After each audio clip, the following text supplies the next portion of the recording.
देखिए ma'am, thank you. जैसे कि आप जानते हैं कि 13 अप्रैल को जलियांवाला बाग का ये जो हत्याकांड था वो तब हुआ था। और बहुत लोग आई थिंक तब भी रिपोर्ट्स आए थे उसे खूनी बैसाखी के नाम से बुलाते थे।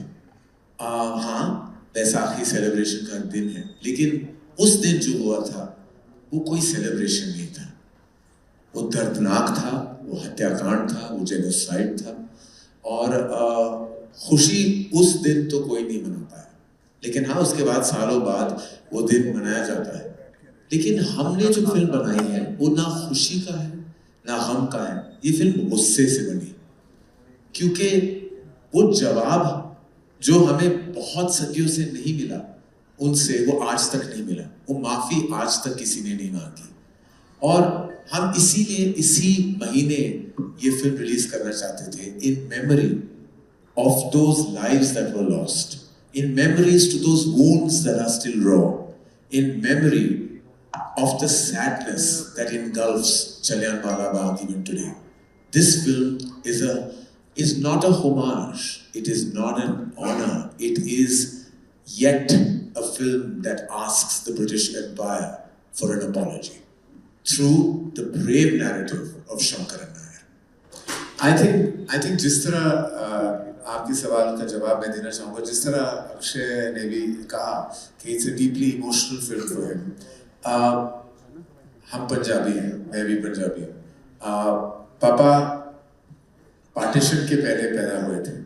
He was born in 1929। तो वो पंजाब में भी पले थे, वो लाहौर में भी पले थे, वो शिमला में उनकी पैदाइश हुई थी, फिर वो दिल्ली आए। बहुत कुछ देखा था, बहुत कुछ उन्होंने मुझे बचपन में बहुत कहानियाँ सुनाई थी। और पंजाब वैलर के बारे में बहुत सारी ऐसी कहानियाँ थी जो मुझे वो सुनाते थे, मेरी दादी मुझे सुनाती थी, माता जी बुलाता था मैं उन्हें। और ऐसी बहुत सारी कहानियाँ को सुन के मैं बड़ा हुआ। जब स्कूल में गए थे तो मुझे हिस्ट्री, इतिहास में बहुत में इंटरेस्ट था। लेकिन जब सबने ये ऑलरेडी कह दिया कि वो अंग्रेजों ने लिखा था, तो सच बाद में जब हमने बाद में जाके बहुत कुछ जाना, जब ये किताब मेरे टेबल पे आई थी, the case that shook the empire, और जब मैंने किताब पढ़ी तो मैं वाकई दंग रह गया, क्योंकि हम सब उस हत्याकांड, उस जेनोसाइड के बारे में जानते हैं, लेकिन सच नहीं जानते कि एक जंग भी लड़ी गई थी। केसरी वन का जिक्र आपने किया था, बैटल ऑफ सारागिरी, बहुत ही गर्व वाली कहानी है, बहुत ही ब्रेवरी की कहानी है कि 21 जो थे वो सिख, वो लड़े, वो इतना लड़े कि सबने सोचा था कि 2 मिनट में वो जंग शायद खत्म हो जाए, लेकिन वो शाम तक लड़े। तो हमने जब वो कहानी दर्शाई तो वो मेरे लिए पर्सनल थी, वो गर्व वाली बात थी, अक्षय के लिए भी बहुत पर्सनल थी। और फिर हमारे यहाँ फिर अक्षय और मुझे यही कहानी फिर से हमारे नसीब में था कि कहानी हमारे पास आए। तो वही इमोशन के साथ, वही गर्व के साथ, वही प्यार मोहब्बत के साथ हमने Kesari chapter 2, the untold story of Jallianwala Bagh आप सबके सामने हमने रखी।